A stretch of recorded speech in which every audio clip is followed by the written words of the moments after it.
Okay, shall I just begin? Y gracias por permitirme hablar en inglés, especialmente después de un mañana temprano o una noche tarde. Mi español es especialmente oxidado esta mañana. I just got a call from the foreign minister who called me from Singapore to congratulate us on a great democratic exercise and an expression of wanting to continue to work together as very good and strong partners. And we had a very good conversation. I told him that we hope to continue the work that we've been doing these last 4 years and to continue to make this partnership between the United States and Spain as strong as possible. If I can just say a couple of words about the results of the election and to tie it to the messages that we've been... Are we all set? No? Everybody else okay? We'll get you one that works. Okay. If I just wanted to make a couple of remarks to tie the results of the election to the messages that we've been trying to bring to our Spanish audiences during this presidential election season. And we've been talking about three things. First of all, that presidential elections in the United States are a great conversation the American people have, a national conversation about the direction we want for our country. And although you never achieve unanimity, we did have two clear choices, and the American people, I think, made a decision. The second point is that I have said often that presidential politics are played in the middle of the field. And I think what we saw last night is a moderating of of our politics in a sense. And I think the American people chose, both in the presidential race, but more especially in some of the Senate races, I think that they chose to maintain a more moderate direction for our politics. And the third thing is that politics in the United States, especially presidential campaigns, are not a spectator sport. And we saw millions of Americans, both on the Republican side and on the Democratic side, participate in this election. I think one of the keys that, at least I've read from some of the pundits for President Obama, was the strength of his grassroots organization, his get out the vote effort. And that's something that's done by volunteers and by grassroots organizing. And so I think I'd like to believe that the kinds of things we've been talking about relative to this great exercise in American democracy demonstrated themselves in the results of this election. With that, I'd be glad to talk about what you want to talk about. Any questions? Sí, por favor. You need the microphone. Yeah. Buenos días, soy Ramón Couso de la agencia de noticias Europa Press. Como bien sabemos, los cargos de embajador son muy políticos en Estados Unidos, entonces le quería preguntar si con la prevista partida de Hillary Clinton como secretaria de Estado prevé cambios, cree que seguirá aquí o cree que volverá a Estados Unidos.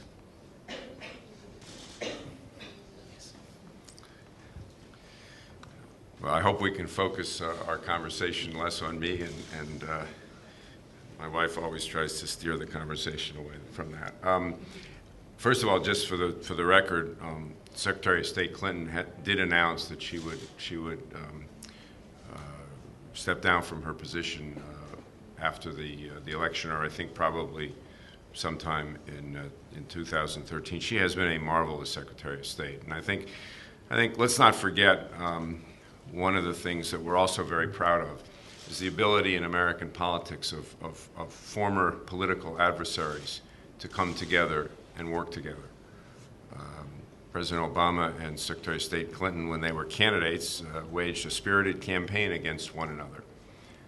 But when it came to the business of governing and of seeking what is in the best interests of the United States and the world, they became partners in the government, along, by the way, with two other candidates who had run against President Obama, now Secretary of Agriculture Tom Vilsack, and of course Vice President Biden.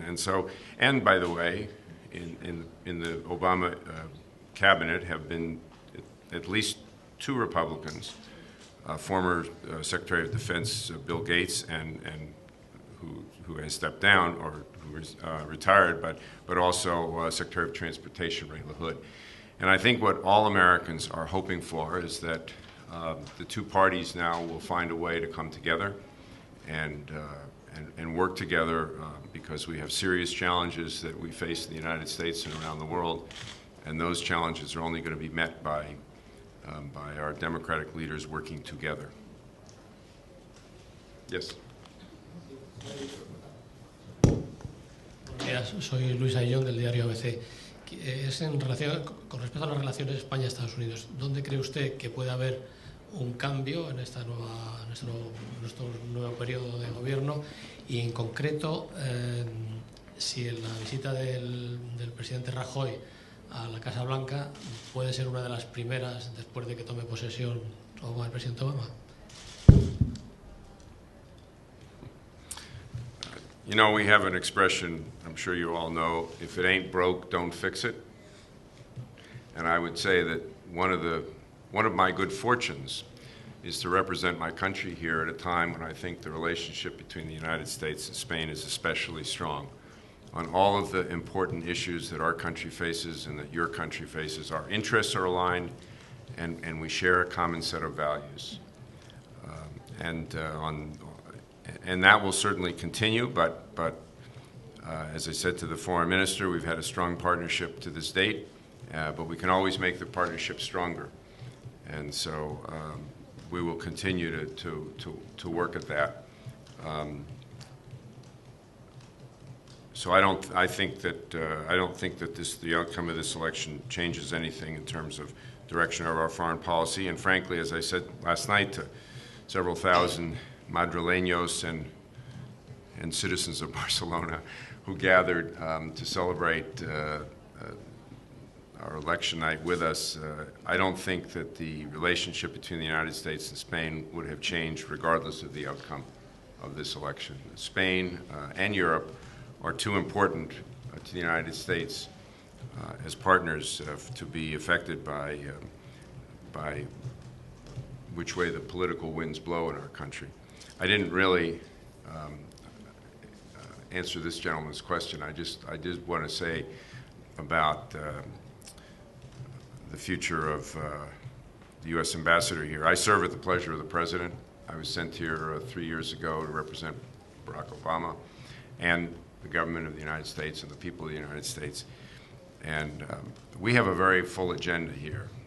And I'm going to work as hard as I can every day, every hour, every minute for as long as I have this job, and we'll worry about the future when the future comes around.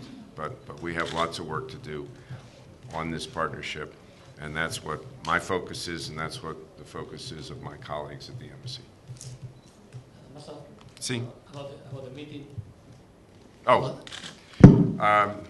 as you all know, we do not, the White House scheduling office is not located at the United States Embassy in Madrid.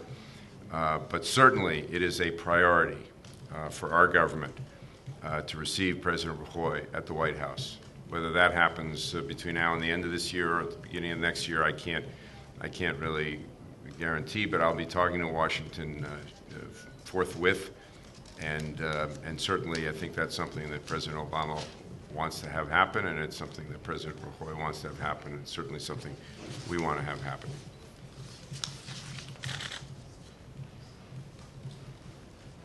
Hola. Anybody else? Microphone?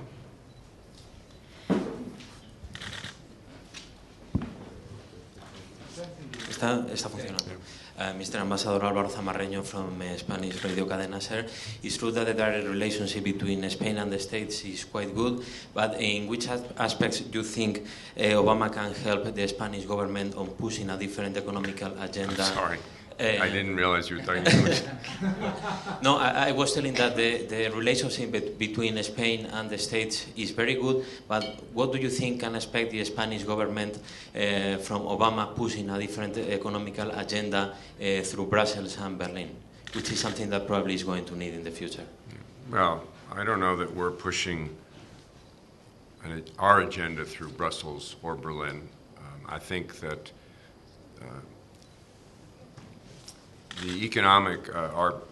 our economic ties are as important as any dimension of our relationship. We faced the worst economic crisis since the Great Depression when President Obama took office 4 years ago, and we know that Spain is going through a very tough time right now. And so our view about the economic crisis facing Europe and Spain is that what we want to do is try to be supportive of the efforts that the Spanish are making to turn the economic situation around and to share some of our experiences in some of the decisions that we took. In terms of what the embassy can do, we can't solve the macroeconomic problems that Europe and Spain face, but we can work on what we call economic statecraft, which is helping U.S. companies invest in Spain and hire Spanish workers and generate economic activity here. And we can also support Spanish companies that are investing in the United States, that are hiring American workers and generating economic activity there. And we will continue to do that because I think that's one of the ways in which we can be especially helpful to one another in trying to get both of our economies to prosper better.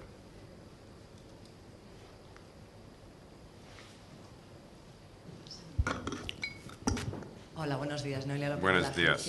de la agencia EFE. Dice que queda mucho trabajo por delante. Quería preguntarle qué cuestiones concretas tienen entre manos. ¿Hay algún reto al margen de las relaciones empresariales especialmente importante? No sé si el acuerdo con Rota ya está cerrado.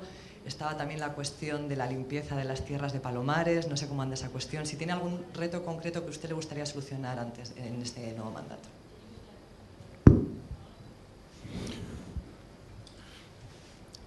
None of the big challenges that my country faces or that Spain faces can be solved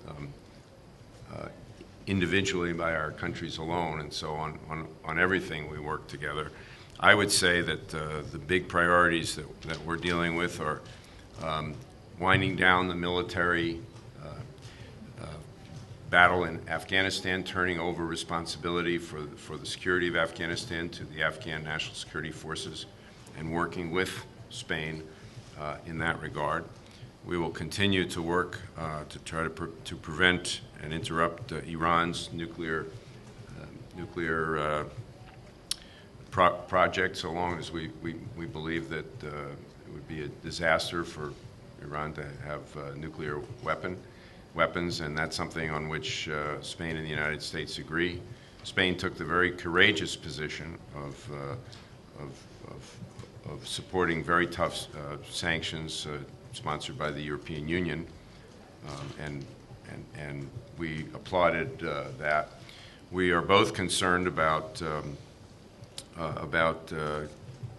supporting the democracies in North Africa and the Middle East, and supporting moderate, inclusive, democratic movements in those countries. We have a record of cooperating closely in the area of law enforcement and counterterrorism. We're both concerned about Al-Qaeda in the Maghreb and Sahel, and that's something that we've discussed. So those are some of the issues that come to mind. I think for both countries, neither of our countries can promote our global agendas if our domestic economies aren't strong, and so that's something I come back to. The United States cannot exercise its global leadership without a strong economy at home, and Spain cannot be a strong partner globally without a strong economy here.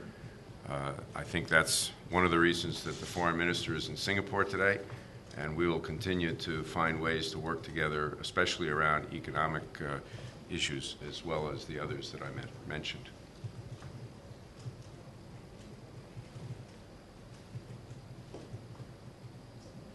Okay. Hola, buenos días. Soy Aurora Moreno de Radio Nacional. El hecho de que la Cámara de Representantes esté controlada por los republicanos, al igual que la anterior legislatura, ¿hasta qué punto va a estar limitando la capacidad de actuación de Obama y de llevar adelante su programa político, igual que ha ocurrido en la otra legislatura?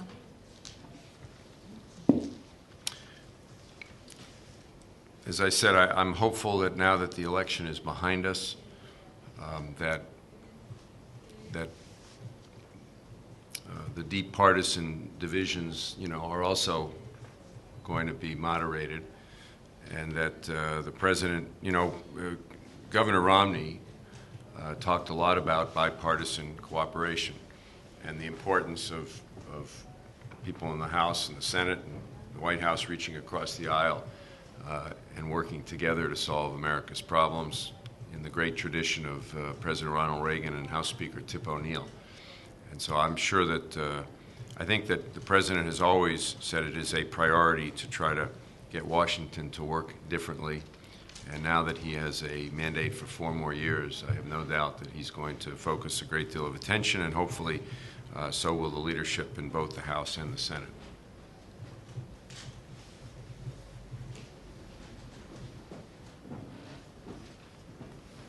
Hola. Any other questions? I haven't run out of words, but you have run out of questions. That's not unusual for me. Hi, I'm Esther from La Razón newspaper. I would like to know if you already know what has been the key for Obama to win. It has been the women, or it has been the Hispanic vote that everybody talk about it. If you know already, you could tell me. Thank you. By the way, there was a great picture in your newspaper. I'm trying to get a copy. My colleagues in public affairs put it up on the bulletin board, and I don't want to steal their copy. So, okay, it's a deal. If you can get the glossy, that would be great. Yeah, thank you. Do a little business on the side here. One of the points that we tried to make is how diverse the American electorate is, and how the challenge for candidates is to try to identify their supporters and knit together enough votes from enough different groups to win a majority. And I do think it's important to note some of the demographic changes that are taking place in the United States, and the political implications of those demographic changes. The youth vote is increasingly important, and it has been, favoring President Obama. And I think, and not only is it the young people who are voting, but the young people who are participating, both in Republican and Democratic political activities. I've had occasion recently to meet with a fair number of young people here in Spain at universities, and also we had 50 students with us last night that we invited to our election night celebration, and they were just thrilled to be there. Both some American students, but mostly Spanish students, because I think this generation really wants to participate in solving their country's problems. So the youth vote is going to continue to grow, and that will have political implications. I think that the Latino vote is absolutely is a very important part of the demographic changes that are taking place. Right now, I think the Spanish-speaking population in the United States is about There were 24 million Latinos that were eligible to vote. I think they constitute about 16% of the electorate. The point is that by the middle of this century, Latino voters or Latinos will be 1/3 of the United States population, and 50% of all of our population growth over the next couple decades will be Spanish-speaking. And again, I think there's significant political implications to that, And I believe, at least in the polling that I heard, that the Latino vote was carried overwhelmingly by President Obama, I think in part over the issue that concerns them a great deal, which is immigration. And so I would imagine that that is going to result in some changes in the way I hope that our government looks at immigration in the United States. I think some of the more extreme views on that were I think, repudiated. Women are always important and represent a majority in our country and hold up more than half the sky. And I think clearly one of the benefits to the Obama campaign was his appeal to women voters, and frankly some of the remarks that were made by some candidates that really offended women in particular. So I think on the Democratic side, probably the three most important constituencies last night were young people, Latino voters, and women. Of course, African American voters, I understand, came out as well. And we are all proud in the United States of the fact that a country that went through such bitter racial divisions elected an African American president in 2008. I recalled last night was the 40th?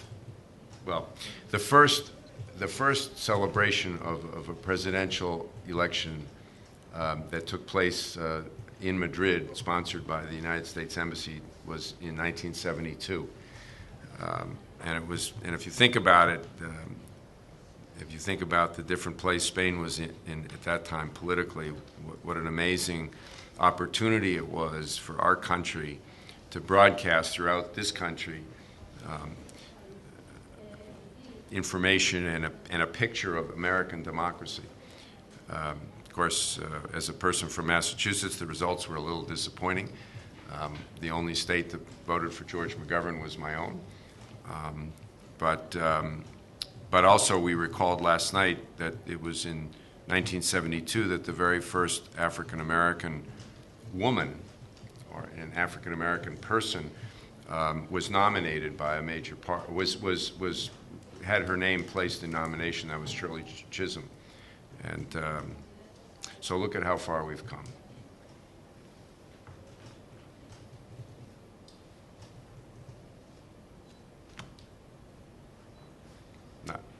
Well, I want to just say thank you to the Spanish media in particular for giving us the opportunity to showcase what we think is good about America.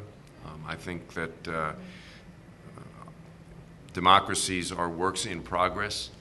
Ours is 235 years old or 236 years old, and we hope it still needs some work. And there are always opportunities to make it fairer and better.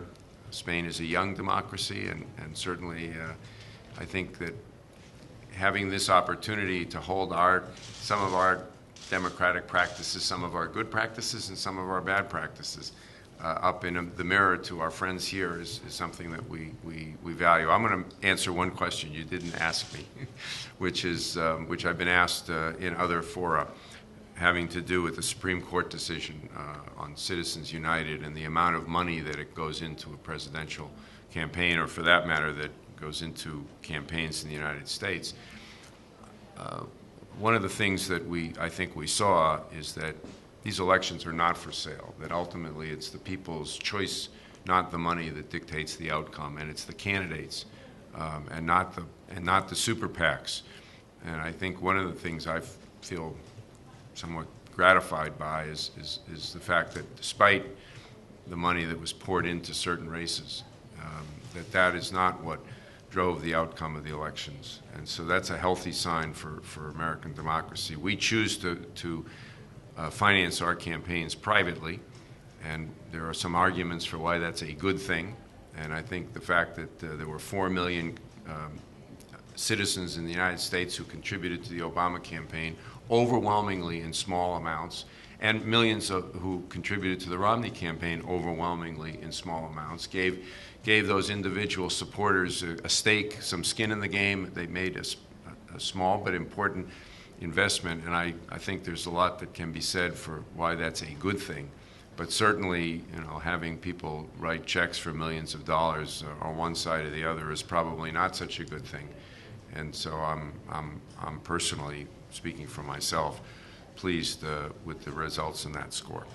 And I want to also thank my colleagues from the embassy who have done an absolutely amazing job, led by Kate Burns and her team. Jeff Gelman is here. Is that Mauricio? You all know Mauricio.